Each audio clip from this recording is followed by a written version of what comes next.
Survival of the richest, the wealthy are plotting to leave us behind. We're going to read a little bit from this CNBC report. We'll also talk about this Bitcoin island. It seems that some people believe that Bitcoin, for whatever reason, they are under the understanding that the power elite are going to be putting a lot of money into Bitcoin and potentially going offshore to some of these crypto islands. Gee, I wonder what individuals might be involved in all this. It's all getting very, very interesting. So I'm going to be starting to report more news in this particular fashion, as well as sharing some other ideas that are organic, coming to you from off the grid. Now, while I may be choosing to go in an off-the-grid direction, there are other people that are planning to potentially go in this direction of the crypto island. This article from CNBC kind of touches on some of that by Douglas Rushoff, author of Team Human. And he talks about giving a speech about the future of technology. After a bit of small talk, I realized, and he talks about a couple of individuals coming up to talk to him, I realized that they had no interest in the information that I had prepared about the future of technology. He talks about 5 super wealthy guys. They came with questions of their own. Ethereum or Bitcoin? Is quantum computing a real thing? Slowly but surely, however, they edge into their real topics of concern. Which region will be less impacted by the coming climate crisis? You could also X that out if you prefer to and enter in geopolitical situation or earth changes or something to that effect. Because as we go deeper into solar minimum, we could see more earth changes as the Earth's magnetic field gets weaker from less solar activity. We're going into a solar minimum now. They're asking about New Zealand or Alaska. Is Google really building a home for his brain? Ray Kurzweil. And will his consciousness live through the transition? So heavy reference to transhumanism. For all their wealth and power, they don't believe that they can affect the future, the event. And this is interesting because I've also referenced it as the big event. The event, that was their euphemism for the environmental collapse, social unrest, nuclear explosion, unstoppable virus, or Mr. Robot hack that takes everything down. You know, they didn't mention solar flares there, but they might as well. This single question occupied us for the rest of the hour. Oh, by the way, maybe they didn't get into solar flares and things like that because there are some people that are, we're going to get into that in a little bit, planning their own Bitcoin islands. And so we're going to get into that in just a minute. This single question occupied us for the rest of the hour. They knew armed guards would be required to protect their compounds from the angry mobs, but how would they pay the guards once money was worthless? I bet you some people that are growing a whole lot of the green, if you know what I mean, have their plans for funding their own army when the hits the or other resources, things of that nature. So perhaps, I think I actually did read an article about the government stockpiling THC, if I'm not mistaken. What would stop the guards from choosing their own leader? The billionaires considered using special combination locks on the food supply that only they knew, or making guards wear disciplinary collars of some kind in return for their survival, or maybe building robots to serve as guards and workers if that technology could be developed in time.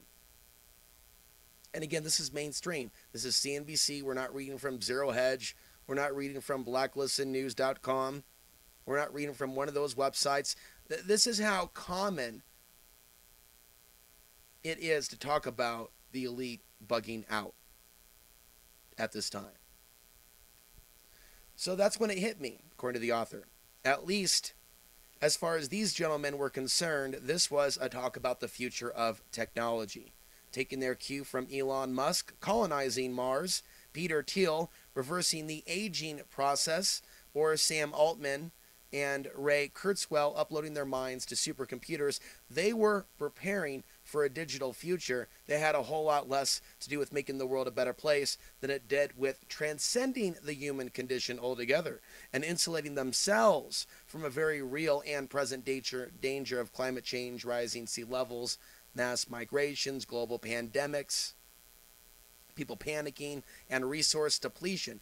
And again, so much of this could be manufactured in other manufactured situations. Going back to the article, for them, the future of technology is really about just one thing: escape. Escape.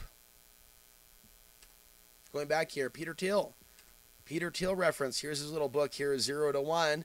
Peter Thiel, Bitcoin, many references here. Oh, what is this? Oh, it's the 0 to 1 Life Accelerator course.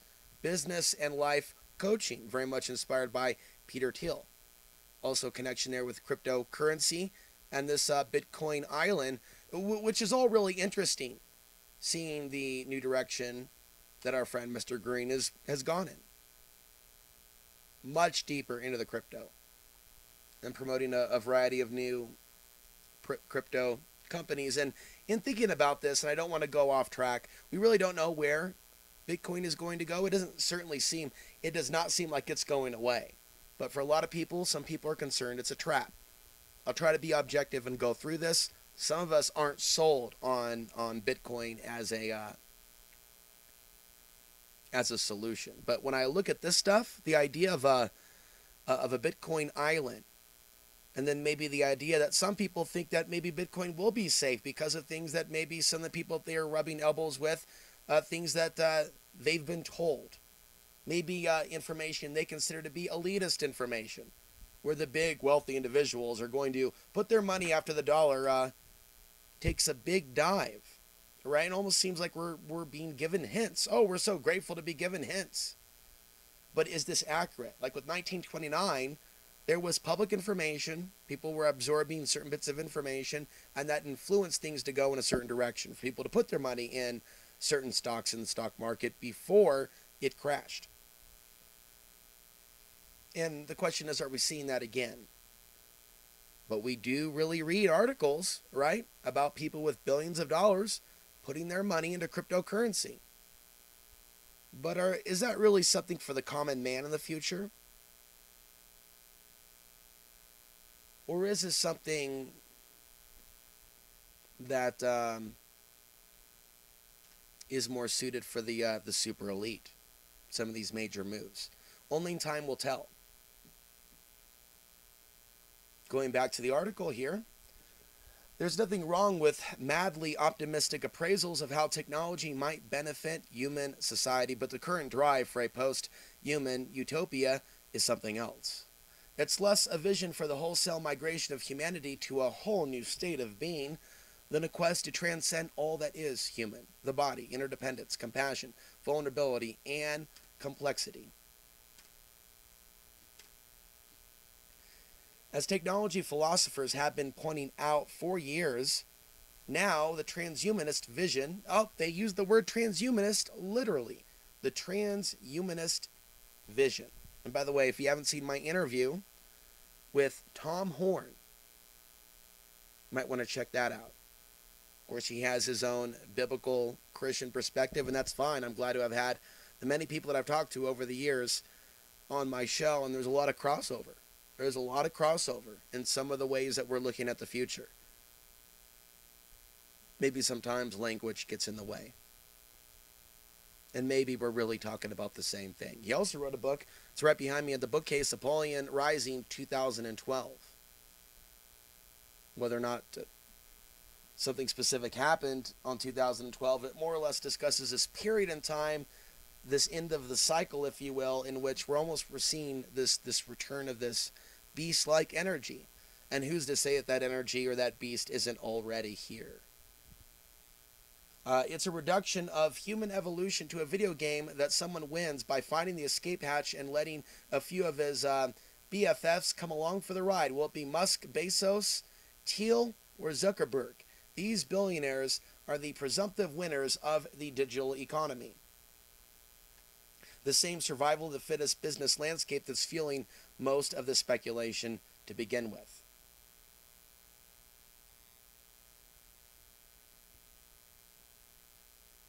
The more committed we are to this view of the world, the more we come to see human beings as the problem and technology as a solution. The very essence of what it means to be human is treated less as a feature than bug. No matter their embedded biases, technologies are declared neutral. Our movies and television shows play out these fantasies for us.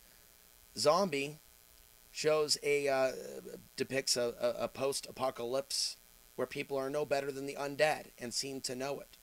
Worse, these shows invite viewers to imagine the future as a zero-sum battle between the remaining humans, where one group's survival is dependent on another one's demise. Even Westworld, based on a science fiction novel where robots run amok, ended its second season with the ultimate revelation: human beings are simpler and more predictable than the AI that we create. The robots learn that each one of us can be reduced to just a few lines of code, and that we're incapable of making any willful choices. Heck, even the robots in that show want to escape the confines of their bodies and spend the rest of their lives in a computer simulation. Thus, we get tech billionaires launching electric cars into space, as if this symbolizes something more than one billionaire's capacity for corporate promotion. And if a few people do reach escape velocity and somehow survive in a bubble on Mars, despite our inability to maintain such a bubble even here on Earth, in either two multi-billion-dollar biosphere trials, the result will be less a continuation of the human situation than a lifeboat for the elite. Is that diaspora? When the hedge funders asked me the best way to maintain authority over their security forces after the big event, or just the event, I suggested that their best bet would be to treat those people really well right now. They should really be engaging with their security staffers as if they were members of their own family. And the more they can expand this ethos of inclusivity to the rest of their business practices, supply chain management, sustainability efforts, and wealth distribution, the less chance there will be of an event in the first place. All this technological wizardry could be applied towards less romantic but entirely more collective interests right now. They were amused by my optimism, but they really didn't buy it. They were not interested in how to avoid the calamity. They're convinced we are too far gone. And we'll just end it right there.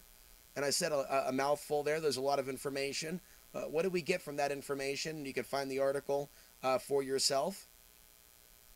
They are freaked out. There's no point in stopping certain things. They're looking for the escape hatch, whether it's off-world or some underground base. How far can they take it? How far will they take it? As far as they can. So the question is, how far is Elon Musk and Peter Thiel and others, how far are they able to take it? Well, instead of going too far out into the cosmos, we do know here on Earth that they have taken it to the point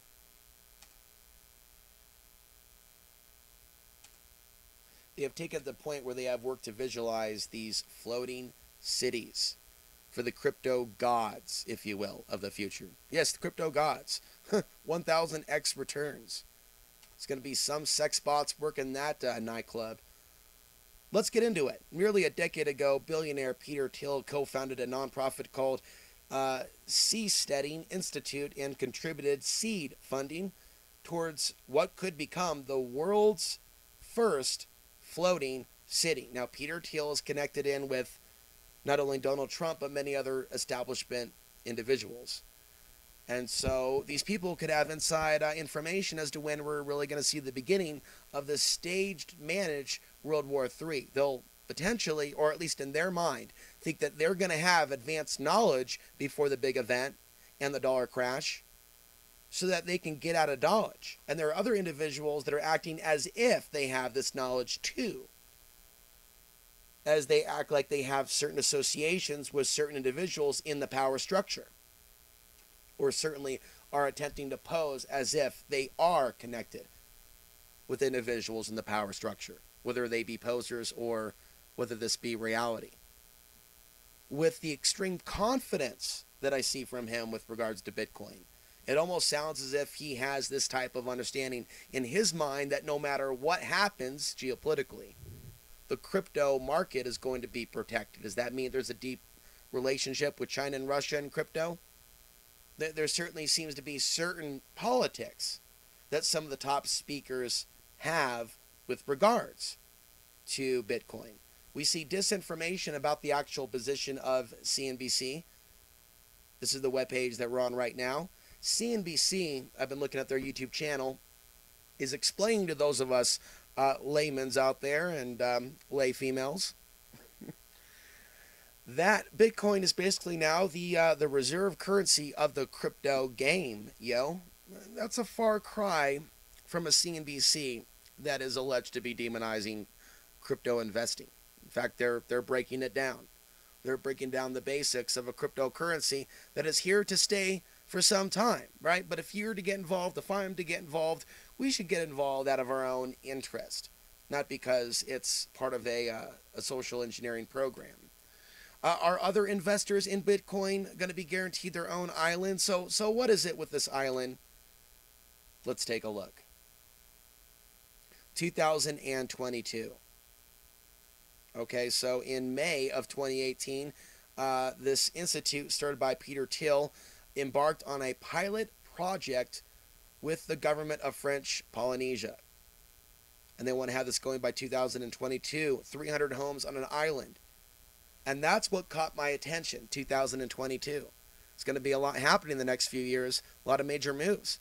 In fact, some people have told me over the years, Alex, maybe your forecast for these things to be happening within the borders of the United States by 2025, maybe it'll start even sooner. I think they're still stretching it out. There's still time for people to do a little political dance, right, and go back and forth. The domestic civil unrest program happening in not only in Portland but other cities. That's what they want us focused on as we go further into debt. Well, they build their crypto mansions. And I want to keep this family friendly, right? Just the imagination goes in different directions of what kind of elite rooms and crazy things could be going on this island. But you got to give them an A+ for creativity. Floating islands. You see, maybe the things that people think are coming aren't really coming, and these people that are involved in these things, these big moves, have specific information about something happening on the timeline. And other people may be getting that trickle-down information or acting as if they do have that trickle-down information. Whether or not it's accurate or not, they're acting as if they have that insider knowledge. Just get out of the dollar and get into crypto, and you'll be a god. 1,000 to 1. 1,000x returns, right? And if you really hit it good, it comes with its own sex bot. It can be solar powered and everything, hooked up to one of these homes. Can you just imagine the craziness, the types of parties? The types of Ty Lopez style infomercials. Do they have an Airbnb yet? Right? Do they have an Airbnb option for someone to pretend that they own property at the Bitcoin island? Only time will tell if the Airbnb makes its way there. But I don't think it's going to be so soon. I don't think you're going to see Uber there either. Right? But this is cute. And then there's designs regarding this. And of course, you know who else has the floating islands, right? We've seen this before. The Saudis. That's right. The Saudis have their own floating island. Right? And I'm just like, oh, isn't that interesting? As the Arab world burns. You know, when I was first learning about things and how the world works, and this level of deception that we're dealing with, and look over here at the Saudis, their little floating island over here, where elitists from the West come and visit. And then we have this new digital reserve currency. That right now it's at 6,600. It's expected to be on the rebound after it's retreated from 20,000, right? But looking at the mainstream media and the amount of mentions about Bitcoin, like, this is not something that the establishment is going after. The establishment is not going after Bitcoin to destroy it. It's becoming a reserve cryptocurrency. The very fact that there is such elite support of something where initially they acted like they weren't in support of it should be another red flag. And now this is relating to a specific cryptocurrency. Varion and they want to have that up and running by 2022. This Varion cryptocurrency, offering bonuses from 5,000 to 15,000. At first, the project's founders imagined the city as a libertarian utopia free of regulation and taxes. Joe Kirk, president of the Institute, told Business Insider that his team's vision has evolved beyond that. The group now sees the city as a way to live with rising sea levels, which are expected to increase more than 6 feet by the end of this century. But is it going to be rising sea levels? Could there be some other major planetary event? Could be rising sea levels caused by what? Caused by what we're told it's caused by? Or caused by the shifting of our planet? You see, and this is not a new conversation. Are the elite billionaires bugging out in preparation for that type of event? They say climate change. But what is it really? Though Thiel provided initial funding for the project, Quirk said the billionaire is no longer directly involved. Right? So someone could throw down some money and, back away slowly, help get it going. The island will be located about half-mile away from the shore. People will get back to land using a ferry. The first buildings will serve as the core of what could become an even larger city. There are multiple proposed designs. One would feature buildings in multiple clusters, along with large solar panels and wind turbines. I mean, it sounds like a lovely place to visit. Too bad I'm not an elitist.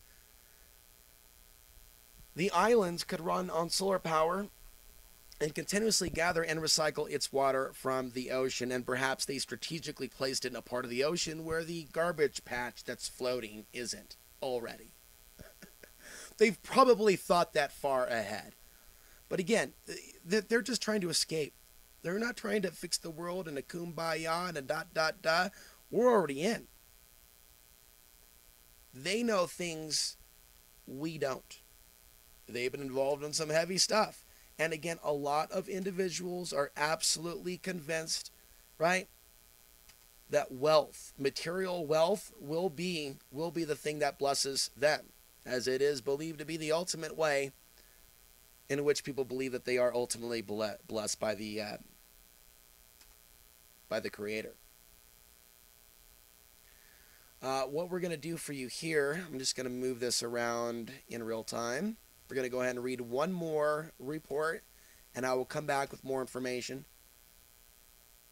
on a variety of different stories, not just cryptocurrency. There's a number of different things to discuss. Plans for the world's first decentralized bank is taking root in Malta, right? Oh, save the best for last. Malta, of all things, Malta. According to Bloomberg, the project is backed by the Bitcoin billionaire. I'm not even going to try to enunciate that one. Right, but it's Binance. He owns Binance. Here he is. Which uprooted its operations to the tiny European island of Malta earlier this year. Has been warmly welcomed by the country's prime minister. In March, Muscat tweeted, that's the name of the prime minister, Muscat tweeted that he had high hopes for his country's role within the blockchain industry. Quote, "We aim to be the global trailblazers in the regulation of blockchain-based businesses and the jurisdiction of quality and choice for world-class fintech companies." Oh, here we have another nice image here. Malta's president has enthusiastically welcomed Binance. Sipping on crypto all night long, all night. The bank, called Founders Bank, will be unique in that it won't belong to a single corporation, person, or entity. Instead, it will be owned in part by anyone who purchases a portion of its token-based equity. Fundraising for the project will take place on the blockchain equity platform New Fund. But there are still some regulatory issues that Malta, a country belonging to the EU, will need Two-Face. But Muskrat seems largely optimistic about the project's viability. Imagine Peter Thiel and others living in the EU, right? As they've been involved politically behind the scenes with all this other stuff. People think that people stand for one thing while they can literally be investing, right, in a continent, an island in a continent that groups are against politically, that they're funding behind the scenes when it comes to when things crash, where people will go, the places that people value, right? All of a sudden, the European continent, the EU, is not exactly off limits to the elite and places in Europe, right? Well, they talk about it being a bad place. Very, very bad place. So the United States has a lot of these bug out locations. And we're just getting a lot of information from TV shows, from the internet, from articles like this, that this isn't a conspiracy theory. This is something that is actually taking place. The elite are bugging out. The question is it going to be enough? And I'd say we need more than material things, if you will, to get through the need